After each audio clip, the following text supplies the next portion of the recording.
आज के इस वीडियो में IHIP पोर्टल पे इवेंट अलर्ट फॉर्म का डिस्कशन करेंगे कि इवेंट अलर्ट फॉर्म का हम कब और कैसे यूज़ करते हैं।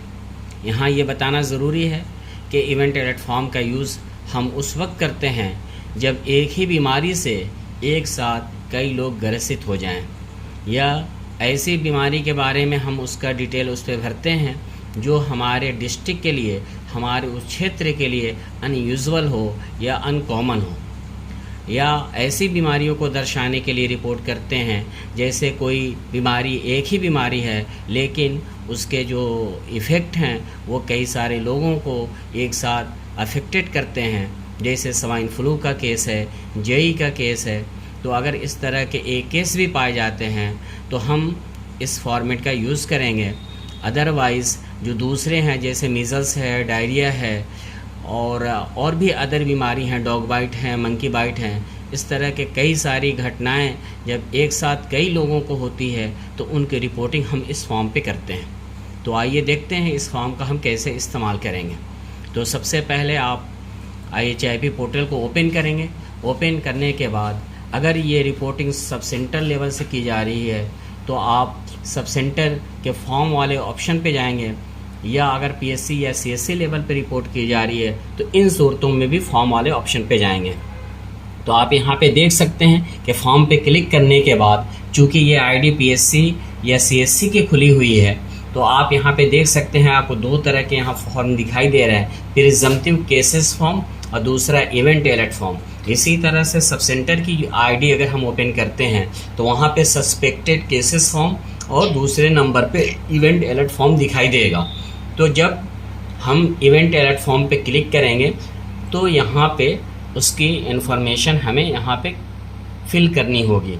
आप देखिए जैसे हमने क्लिक किया यहाँ पे इवेंट ID यहाँ पड़ी हुई दिखाई दे रही है। जिस दिन की घटना है आप उस दिन को यहाँ पे सेलेक्ट कर लेंगे। अगर 8वीं तारीख को घटना घटित हुई है या 9वीं तारीख को घटित हुई है तो आप 9 तारीख सेलेक्ट कर सकते हैं, 8 को है तो 8 को सेलेक्ट कर सकते हैं। इसी तरह आप स्टेट का नाम लिखा होगा, डिस्ट्रिक्ट का नाम लिखा होगा, नीचे सब डिस्ट्रिक्ट का नाम होगा। अगर कोई सब डिस्ट्रिक्ट जिस सब डिस्ट्रिक्ट में ये घटना घटित हुई है आप उसको यहाँ पे सेलेक्ट कर सकते हैं। इसी तरह से उससे संबंधित जो गांव हैं जिसमें जब घटना घटित हुई आप उस गांव को यहाँ पे सेलेक्ट कर सकते हैं। इसके बाद आपको हेल्थ कंडीशन यानी किस तरह के रोगी पाए जा रहे हैं, डॉग बाइट के हैं, मंकी बाइट के हैं, तो या एक साथ फीवर के कई लोग फीवर से ग्रसित हैं और उनकी मुद्दत जो है वो 7 दिन से कम है तो आप यहाँ पे उसको सेलेक्ट कर सकते हैं। इसी तरह से सोर्स इन्फॉर्मेशन, आपकी सूचना कहाँ से प्राप्त हुई है उस सूचना इन्फॉर्मेशन को आप यहाँ पे दर्शा सकते हैं, जिसके ज़रिए से आपको सूचना मिल रही है। अगर इंटरनेट के ज़रिए से मिल रही है, मीडिया के ज़रिए से मिल रही है, ठीक है, तो इलेक्ट्रॉनिक मीडिया है, प्रिंट मीडिया है, जो भी आपको जहाँ से इन्फॉर्मेशन मिल रही है या किसी हेल्थ वर्कर ने बताया है, आशा ने बताया है, तो आप वहाँ पे जैसे हम यहाँ पे आशा हेल्थ वर्कर को सिलेक्ट कर लेते हैं। इसके बाद इस मैसेज बॉक्स में आपको मैसेज लिखना है, उस बीमारी के बारे में लिखना है कि कितने केस पाए गए और वहाँ पे किस तरह के रोगी हैं और उनके को आपने क्या एक्शन टेकन आपकी तरफ से लिया गया है, उन चीज़ों के बारे में यहाँ पे डिटेल लिखेंगे।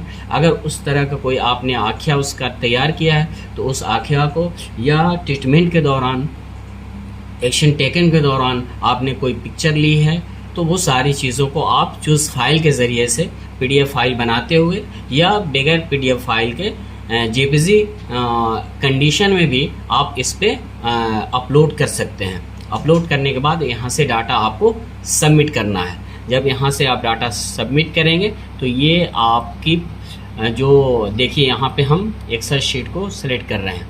देखिए यहाँ पे एक्सेल शीट अपलोड हो चुकी है। फिर इसके बाद हम यहाँ से सबमिट करेंगे। सबमिट करने के बाद ये डाटा जो है DSO पोर्टल पे शो करने लगेगा।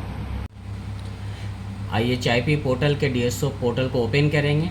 DSO पोर्टल पे ओपन करने के बाद हम देख सकते हैं कि जो आपको वहाँ से इवेंट अलर्ट किया गया है वो आपके आउटब्रेक वाले कॉलम पे जाएंगे।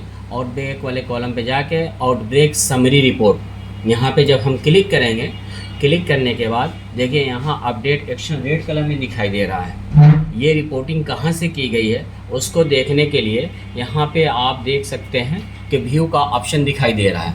हम इस पर क्लिक करेंगे, इससे ही आपको पता चल जाएगा कि ये रिपोर्ट कहाँ से की गई है, किस सब सेंटर से की गई है, या पीएससी से की गई है या सीएससी से की गई है, और किस तरह की बीमारियों की रिपोर्ट की गई है। आप यहाँ से उसकी पूरी डिटेल देख सकते हैं। इसके बाद देखिए यहाँ पे सब सेंटर का नाम दिखाई दे रहा है, घनश्यामपुर। तो हम यहाँ पे इसको क्लोज करते हैं अभी। इसके बाद आपको जब इस पे एक्शन लेना है तो आप यहाँ पे अपडेट एक्शन पे क्लिक करेंगे। क्लिक करने के बाद यहाँ पे आप देख सकते हैं कि प्रिलिमिनरी इन्फॉर्मेशन, इसके बारे में हम जो भी डिजीज़ है इसके बारे में पहले उस सब सेंटर से या जहाँ से रिपोर्टिंग की गई है वहाँ पे बात कर लेंगे। बात करके तहकीकात कर लेंगे कि ये बात सही है या गलत है, कितने रियल में कितने केस पाए जा रहे हैं और रोगियों की क्या कंडीशन है, उसकी सारी सूरत हाल जान लीजिए, ताकि आपको ये अंदाज़ा हो जाए कि आप इसकी इन्वेस्टिगेशन यानी जांच किस स्तर से कराना चाह रहे हैं। ब्लॉक लेवल पे कराना है, यस डिस्ट्रिक्ट लेवल पे कराना है, या स्पेशल कोई टीम भेज के कराना है। तो आप इस जब बात कर लेंगे तो आपको ये अंदाज़ा हो जाएगा कि किस स्तर की जांच करानी है। फिर आप उसके बारे में प्रिलिमिनरी इन्फॉर्मेशन उस रोगी के बारे में लिखेंगे। फिर आपको टीम गठित करना है तो आप गठित टीम करके उसके बारे में डिटेल यहाँ पे लिख देंगे। फिर इसके बाद हेल्थ कंडीशन आपको लिखना है। हेल्थ कंडीशन में अगर वो डेंगू का केस है तो आप यहाँ डेंगू वाले ऑप्शन पे जाएंगे और यहाँ पे डेंगू को सेलेक्ट कर लेंगे। इसके बाद अगर आपको लगता है कि इसकी जांच कराने की आवश्यकता नहीं है तो हम यहाँ पे इस फाइल को क्लोज भी कर सकते हैं। तो यस अगर हमने किया तो इसका मतलब ये है कि उसकी जांच होनी है, ये आउटब्रेक घोषित हो गया। अगर हमने यहाँ पे नो किया, नो करने के बाद इसमें हमने लिख दिया, अगर जांच नहीं कराना है तो हमने लिख दिया मिस्टेक बाय एनम, ठीक है। इस तरह से लिख के हम यहाँ पे सबमिट कर देंगे। जब मिस्टेक बाय एनम करके लिख देंगे और यहाँ पे नो करके हमने लिख दिया, यानी आउटब्रेक इन्वेस्टिगेशन रिक्वायर्ड नहीं है, तो जब नो कर दिया तो ये फाइल यहीं पे क्लोज हो जाएगी। लेकिन अगर आपको फर्दर इसकी जांच करानी है तो आप फिर उसके बारे में यहाँ डिटेल लिखते हुए सबमिट करेंगे और यहाँ पे नो की जगह पे यस के बटन को आपको क्लिक करना होगा, ठीक है।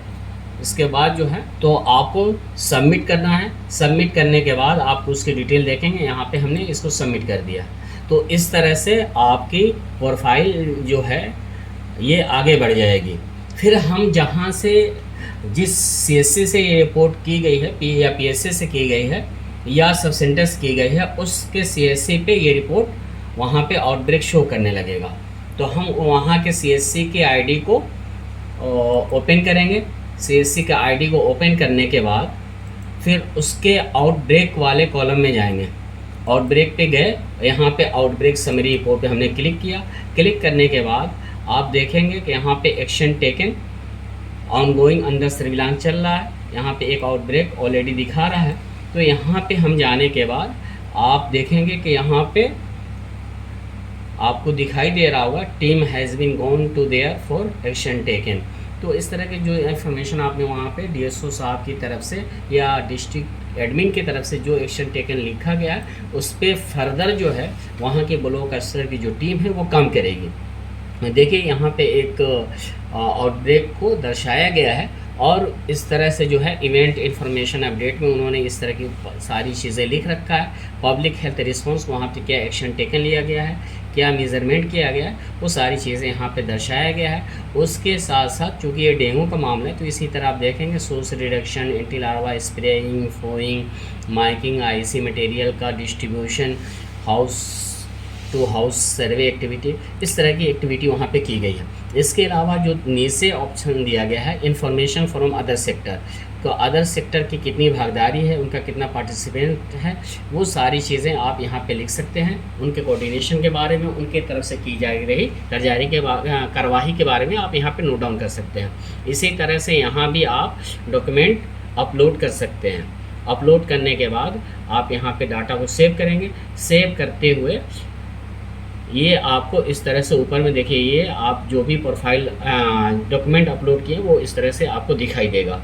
जब हमें इसे क्लोज करना होगा तो इस बात का ख्याल रखना है कि जिस बीमारी की हम रिपोर्टिंग कर रहे हैं तो उसका 2 इंक्यूबेशन पीरियड गुजर जाए, तब हम इस आउटब्रेक को क्लोज़ कर सकते हैं। इंक्यूबेशन पीरियड हम उस वक्त से काउंट करेंगे जब लास्ट केस मिला हो।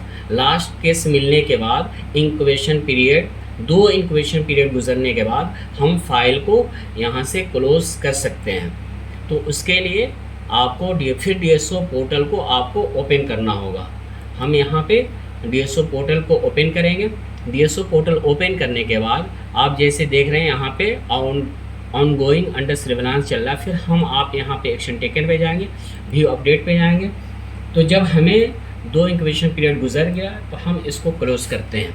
क्लोज़ करने के लिए आप यहाँ पे देख सकते हैं कि यहाँ पे सीरियस पब्लिक हेल्थ इम्पैक्ट, तो आप केस की स्थिति, उसकी कंडीशन, उसके सीवियरिटी को देखते हुए आप यहाँ पे टिक लगा सकते हैं और नहीं भी लगा सकते हैं। सीरियस पब्लिक हेल्थ इम्पैक्ट उसका क्या है ये देख सकते हैं, आप इस पर टिक लगा सकते हैं। इसी तरह अनयूजुअल अनएक्सपेक्टेड पे आप टिक लगा सकते हैं।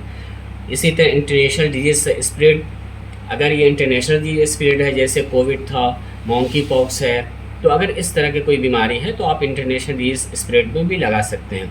इसी तरह इंटरफ्रेंस विद इंटरनेशनल ट्रेवल और ट्रेड, अगर ये बीमारी कहीं बाहर से आई हुई है या जो रोगी आपने पाया है और वो अगर उसकी ट्रेवलिंग हिस्ट्री है तो आप उसमें आप टिक लगा सकते हैं। ठीक है, लगाते हुए अब आगे बढ़ेंगे। फिर यहाँ पे देखिए ऑनगोइंग, आपको फाइल क्लोज करना है तो आप कंप्लीटेड पे क्लिक करेंगे। ठीक है, जैसे हम यहाँ पे करके आपको दिखा रहे हैं, कंप्लीटेड पे हमने क्लिक किया, उसके बाद लिखा जा रहा डेट अराटे इन्वेस्टिगेशन कंप्लीटेड, कब ये इन्वेस्टिगेशन कंप्लीट हुआ। जैसे अगर 10 तारीख को हुआ तो 10 तारीख हमने लिख दिया। Date of start of outbreak, कब ये स्टार्ट हुआ था, फिर हम इस स्टार्ट हम 1 माह पहले का 1 तारीख हमने सेलेक्ट कर लिया। इसी तरह से फिर फाइनल आउटब्रेक समरी, यहाँ फाइनल आउटब्रेक समरी में हम उस डिजीज़ के बारे में समरी नोट डाउन करेंगे, लिखेंगे कितने केस अब तक पाए गए, उसके लिए क्या क्या जांचें कराई गई, कितनी रिकवरी हुई, कितने लोगों की डेथ हुई और उसका क्या आउटकम है और उसकी क्या फाइंडिंग मिली। इन सारी चीज़ों को हम लिखते हुए इस पे समरी लिखने के बाद अगर कुछ कमेंट्स रिमार्क्स डालना है आप यहाँ पे वो भी लिख सकते हैं, और उसके सपोर्ट में कोई एडिशनल डॉक्यूमेंट आपको अपलोड करना है तो आप यहाँ पे उसको अपलोड करने के बाद यहाँ पे डाटा को सबमिट कर देंगे। इस तरह से डाटा जो है हमारी कंप्लीट हो जाएगी और आउटब्रेक प्रोफाइल को हम क्लोज़ कर सकते हैं। तो ये वीडियो यहीं पे हम ख़त्म कर रहे हैं। शुक्रिया, थैंक यू। इस चैनल को आप सब्सक्राइब करिए और लाइक करिए और ज़्यादा से ज़्यादा अपने दोस्तों तक पहुंचाइए ताकि IHIP पोर्टल में ये वीडियो आपके लिए सहायक साबित हो सके।